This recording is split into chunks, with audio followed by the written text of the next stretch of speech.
Hey everybody, happy Monday out there in TV world. Thanks for starting your week with us here on Northern Life. Okay, our executive director is Ben Reed, and his wonderful daughter, who is how old, would you say? Mia, how old are you? How old are you, Mia? 5, 7? 7. Oh my gosh, time flies. She's currently directing the show, proving that we could probably hire a 7-year-old to do the job. Well, But careful what you say, Hunter. Right, that's true. Hunter's words are not mine. We That's love director true. Shania. No, we love Shania is the one actually, punching the buttons back Yes, there. But yes. shout out to Mia behind the camera today. She's been awesome. She's been helping us out. We were asking her some tough questions before the show, and I said, "Do you like your dad?" And she goes, "Why would you even have to ask that question?" So. Also, Good answer. You asked her, what'd you ask her? What's your favorite thing about golf? Oh, that's right. And she says, getting cocktails. The kitty cocktails. Kitty cocktails? Yeah, Okay, yeah. I thought you said getting cocktails. So Ben and I play golf over at Ridgeview Country Club, and they do make a good kitty cocktail. So sadly, we played this morning, and at 7:30 in the morning, it was not open. They're not open, unfortunately. Well, we'll get you another one, Mia. Don't you fret. Well, hey, let's start the week off with some more comments. Let's get to Barb. She wanted to let us know about the international curling event that is now underway in Virginia, Minnesota, with 43 countries taking part in the Bonspiel, saying, obviously a big event going on this week. So it sounds like you can also watch it live, I think, on the curling channel online. So be sure to find that. Well, that is very, very interesting. It should be on our airwaves, honestly. Why isn't it live on our air? It sounds like it's a pretty big deal, and I had no idea that this was happening. Yeah, remember the time we curled? Yes, my gosh. It's not easy. It's not easy at all. The bending is the hardest part. Getting down there nice and low, and then having the measurement to be able to let go and know exactly what you're doing. Take some core. Yes, it does. And after Hunter was talking about his mice problem that he's been having, we had a number of people chime in on a Northern Life text line. We had someone in the UP who went by Uper Cat, who said, "Hunter, you need a cat or cats. That's a mouser. Keeps them busy so they don't develop bad habits like you see in the photo that Uper Cat shared on the left." Cat smoking a cigarette. What is happening? You don't want to have them develop bad habits. That's true. No, that's a good point. Meanwhile, we also had Leslie who wanted to share a story about her cabin on Lake Nebagamon. She says after every winter they would return to a mouse-ridden house, sadly, even finding acorns in their clothing drawers. And as you see on that photo on the left, when her printer apparently wasn't working, she opened it to find acorns in her printer as well. They'll get in literally everywhere. Anywhere that's warm or you got food out. It's the worst part about living out in the woods, man. It's disgusting. We've thought about getting a cat before, too. Yeah. But with the gigs on the weekends, it's just hard to, you can't feed them unless they just went out and just ate mice. I don't know. It's a tough thing to have a pet when you got the gigs every weekend. You got to get one of those. Well, the cats can use the litter box, but they can also do the remote dispensing thing. You're right. Yeah, everything's on it. We're in the future, baby. Yeah. You could also get the self-cleaning litter box, which I'm sure is probably like $700. But, the love of cats. Why not? You got to do it. If they're going to help me out, I'll help them out, too. Right. There we go. After we asked you online which mascot or brand you'd like to see at yours or Ryan's wedding, we got a handful of submissions. We had Gritty, who is the mascot of the Philadelphia Flyers hockey team. Then we had others like Goofy and the Pillsbury Doughboy, Mr. Peanut, and even the Michelin Man. So there you go, Ryan. Any of those options suit you? Gritty would be funny. A little bit scary. Goofy too. That'd be pretty awesome. The Pillsbury Doughboy, if the Pillsbury Doughboy showed up, would be sweet. Mr. Peanut, always a classy individual. And the Michelin Man, that would be a great hug. Getting a hug from the Michelin Man. Oh, the softest thing on the planet for sure. I think you're still right with the Charmin Bear, though, because that is the most expensive thing, toilet paper. Oh, my gosh. Charmin Bear would be sweet. We were joking, saying like we'd even wear hats during the ceremony just to take photos and share them with them. Yeah, it'd be good stuff. Well, what are your conversations like at home? Because 6 in 10 Americans say a recurring smell in the house has caused an argument or an awkward conversation. According to a new survey of 2,000 Americans who live with a partner, a roommate, or a family member, 58% of them said they've had arguments over recurring smells in shared spaces. Culprits include trash smells, post-gym stink, and pet odors. In the survey by Lysol Air Sanitizer also found 41% of those in relationships directly called out their partner for having a stinky passion with workout gear, pet-related smells, sports gear, and gardening-related materials whipping up a scent.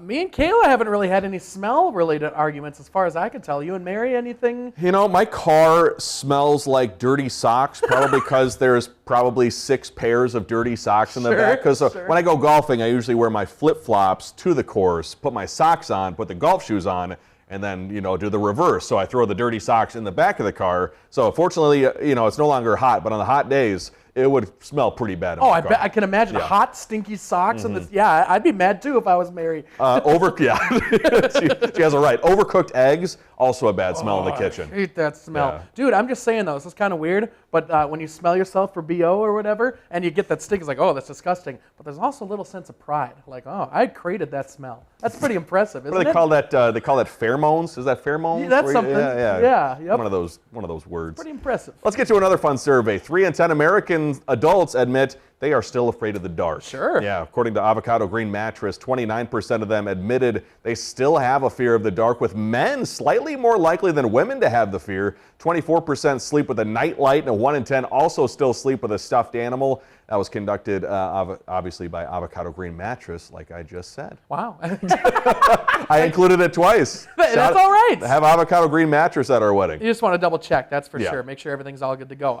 But this is, I don't know about you with like scary dreams and things like that, but after I have a scary dream, then I wake up and I'm like, oh my gosh, I just had a dream about ghosts. And Ooh. it was a very scary paranormal dream. And then I woke up and I'm like, is there a ghost in my house right Oh. now? I was all alone that night. And but other than that, I'm usually pretty good. What about you? I'm usually a big door anxiety guy. So I know that we have a door and a patio door, and I know I've locked both of them, and I've checked at least 2 or 3 times that night. But then in the middle of the night, I'm like, I didn't lock the Yes, door. But I yes. know I watch myself do it. Yeah. Yep, so. those type of things. My brother scared me this past week because we're in the cabin alone, and he comes up behind me, and I hear his deep voice, and I jeez. almost punched him in the face. What a nice guy. That close. Look, coming up, a bar with no cell phones. Quite the idea next here on Northern Live.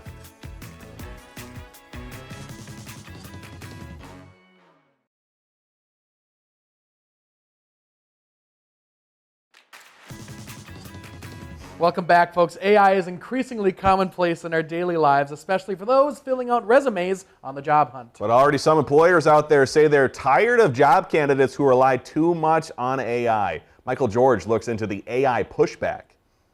Well, I think employers are worried about overuse of AI. Daniel Zhao, chief economist at the job search site Glassdoor, said when he was recently hiring interns, about half the candidates had clearly used AI to write their resumes, cover letters, and responses. It can be very hard to pick and choose between 2 candidates who are both using the same process. Employers surveyed by the career resource site CV Genius identified AI-generated content as the biggest red flag when hiring someone. 74% of employers said they can spot an AI-generated job application, and more than half said they're significantly less likely to hire a candidate who relies on AI.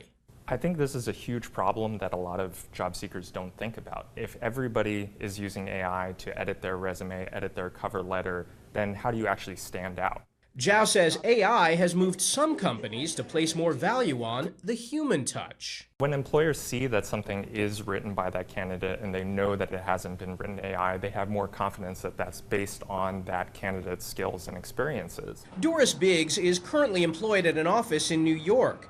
She says she's not against using AI, just not for landing a job. I am the personal touch kind of person. It shows your authentic self. I mean, then the person really knows. Zhao says you don't have to abandon AI entirely. There can still be a place for it in the job search. Using AI for proofreading, that's totally fine, especially if it's your resume or your cover letter. When you start to get into things that are supposed to be in your own words, that's where it's riskier to use AI. More employers looking for less artificial intelligence and more human intelligence in their next hire. Michael George, CBS News, New York. It makes sense. It's a weird balance, though. I was talking about how I was tired of AI. I'm sure if you're an employer and you're going through how many of our resumes and cover letters and you keep reading things that are obviously not so Yes. human, then it would get tiring. I bet it's a huge problem right now. I bet everybody's doing it. It's like copying your friend on the old school bus or whatever. You got to change some of the things after you copy it, you know? Yeah, and that was a problem, too. Yes. You shouldn't do that, kids. No, you shouldn't. Yeah. Mia, listening in the Yeah. ear, don't copy Yeah. your friends. Don't copy your friend's homework. Yep. Yeah. Well, hey, let's get to another one. Some of us may have tried no phones at the family dinner table, but what about no phones when you go out to a restaurant or a bar? That's true. Michael Yoshida introduces us to a restaurant that's trying to change the dining experience in a device-free way. A night out without distraction. I'm trying to actually engage with people. They turn to the person next to them, start talking, making a friend. This new Washington, D.C. bar and restaurant is phone-free. Most people said they were skeptical or just told me I was crazy as hell. Chef Rock Harper says the idea for a phone-free space came after examining his own relationship with his devices. Harper hosted a few comedy-free events where phones weren't allowed and then decided to go further, opening Hush Harbor. I'm betting on humanity. I'm betting on humans being in community with other humans. Welcome back, welcome back. When you arrive, your phone goes into a magnetically closed pouch that you carry with you. For mobile pay, a tab can be set up before sealing it shut. Need your phone? The pouch can be unlocked anytime. You'll just be asked to use it outside. I like my phone. I like seeing, my messages and emails and things come through. But sometimes you gotta unwind. Studies have shown cell phones can hinder social interactions. From the negative signal it can send to others when you glance at your device to the simple distraction. We often think we are very good at multitasking, but we're not. Turning your attention away to your smartphone, even for a brief second, that pulls you away from the conversation. Harper hopes offering a space for people to disconnect from the digital world will allow them to reconnect with the real one. We as human beings need offline spaces to commune and convene and just to be around one another is really important right now. In Washington, Michael Yoshida. Oh man, once again, I find myself at home now. I'm like, it's been an hour and I'm just scrolling through Instagram videos. Just a huge waste of time, but I mean, it gives your brain some fulfillment. It Yeah. does that for sure. That's a cool idea. I just wish that naturally people would put their phone away at dinner and put their phone away when they're at a bar or a public setting, where Right. they just talk with people. I don't know. I'm of the mind that it's rude, but I know a lot of people do it, so I don't know. I don't know what to think. Especially when all four of you are sitting there and you're on your phones and then the food comes and you eat and then you get back to your phone. Yes. Oh, I hate that. Hey, let's talk about some more food. Apparently Smucker's suing Trader Joe's. We still have Mia directing, and Mia said 1 minute. Thanks, Mia. Thank you, Mia. We got a minute. Let's talk about Smucker's suing Trader Joe's over what it claims is a copycat of its Uncrustables sandwiches. The new Trader Joe's product called Crustless PB and strawberry jam sandwiches. In the lawsuit, Smucker Company claims the competing product violates its trademarks. The suit cites the sandwich's shape and undulated crimping around its edges. Smucker also saying Trader Joe's packaging uses an image for which Smucker's apparently holds the trademark for, with a sandwich with a bite that's missing. Oh, I'm not a copyright lawyer, but it looks exactly like the Smucker's thing. It's pretty close. We'll have to see how it plays out, but I got to tell you, I'm almost 30, and I love a good Uncrustable. The crust cutting off. Everyone wants the man. crust off their bread. Especially one that has been in the freezer, too, a little freezer Uncrustable. Nothing better. Now I'm hungry. Still ahead, a look at how horses prepare for winter off of Mackinac Island.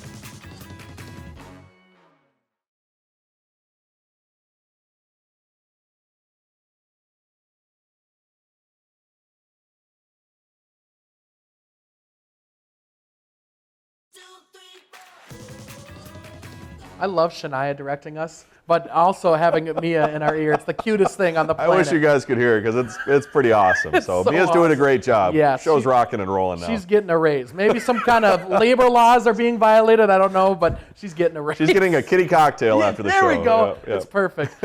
Here, another story here. An accidental pumpkin patch sprouted up in front of an Illinois home. Now the homeowners are embracing the Halloween surprise. Chris and Rolly Wilkerson have a big family, 21 great-grandkids now, and Rolly puts out, Raleigh probably? Raleigh. I think Rolly's a cool name too. Rolly put out pumpkins on the lawn when they started to rot, and a few months later, it's sort of taking over their yard. The Wilkersons have now given away about a dozen gourds already. Illinois is the #1 state for pumpkin growing. In 2023, it produced nearly 700 million pounds. Who knew about Illinois being the #1 pumpkin grower? Who knew about Roly Polioli's accidental pumpkin patch in the front yard? I love that show. That was a great show. Roly Polioli was a good show. Oh, I missed that show. But yeah, no, Rolly. I don't think anyone names a kid Rolly. Don't have to pay for pumpkins, the next year. So they're all out there, and then you could probably start making money too. Start selling them. Sell them right over the fence there. Yep. Well, as the seasons change, there's an extensive operation that begins at one of northern Michigan's top tourist spots. Horses that help keep Mackinac Island going all summer begin the trek to their winter destination. That's right. Mary Jane Glenn caught up with the crew in charge of getting the hundreds of horses back to the mainland. Before the horses say goodbye to the island and another season, they get ready for the winter. First, they kind of get some discharge orders. They get a winter haircut. We clip their mane off of them. They get winter vaccinations and wormed for parasitic worms. And from there, we will pull the shoes off and trim their feet up for the winter time. And then we will catch them, group them together based off of the loads we want to gather up for the day. Once the horses are ready to make their way from the barn, they are walked to the ferry loading dock. The process to move more than 300 horses begins in August and finishes around the 1st of the year. I've trucked horses over there like this every month of the year, so just depends on the ice conditions and what's happening. And these horses are truly special cargo, each picked for working on the island with lots of people and lots going on. They've got to do a lot of things right. They've got to have the right temperament. They got to be very tolerant to bicycles, umbrellas, flappy plastic things, signs, rolling luggage bags, rolling luggage carts. They've got to be really understanding of all those types of distractions, and they have to be really well mannered. Not every horse gets a winter vacation. Some stay behind. In the wintertime, we offer a taxi and dray service with one singular taxi to move people around. The dray services are the pickup trucks of Mackinac Island. They're moving everything from groceries, UPS packages, the mail, building supplies. Everything that needs to be moved by a pickup truck on the island is moved with teams of horses still. Bishop says while the horses get a nice vacation at their winter farm in Pigford, it's also sad to say goodbye to their four-legged friends. See you next year, guys. Oh, how about that? That'd be quite the process. That'd be a lot of work, I would assume. It was funny, every time they cut back to her on the camera there, that black horse was a little bit closer every single time. It said, you guys are doing an interview, and you didn't even bother to ask me. I mean, I'm the subject of your interview. It's a very photogenic horse right there. It knows all about the camera. Oh, wow. Pretty cool. Yeah, it's one thing to be a human and to, get to the island, especially even the Madeline Island in our area, but for horses to do all that back and forth, it's got to be a lot. A lot of traveling. Well, hey, coming up after the break, we're going to be talking about our blindfold area tomorrow from Superior. We'll see you in a bit.